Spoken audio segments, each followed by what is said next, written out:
Ngayong adlaw mga busing, dahil may natira pa tayo na paa ng native dito, magluto tayo ng humba. Shave lang natin ng maigi kasi parang halok na karon sa Buranguson. Sadya gid ay te. Nagyan ko na ng dried banana blossom. Simpleng luto lang tayo kasi mahal ng mga panakot. Naglagay rin ako ng soy sauce konti lang.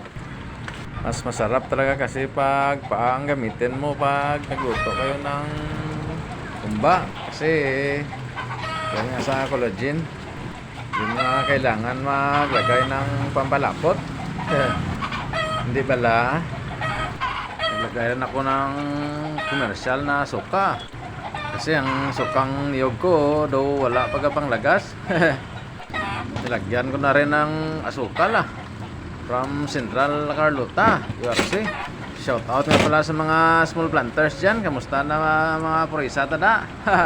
Daw nubo pagi daw, manog December na tani. Nilagyan ko rin ng konting oyster sauce. Ginabi na tayo, hindi na tayo makapag-set up ng mukbang natin. Susunod na tayo mukbang ng humba. Magluto tayo uli. Luto na yan Nagre-reklamo ng mga bugoy ko. Gutom na daw sila. Kanya-kanyang style lang sa pagluto Sa mga taga Bisaya, mino talaga nila yan. Masarap sila magluto niyan. Hanggang dito na lang muna tayo Like, share, and subscribe Damong salamat.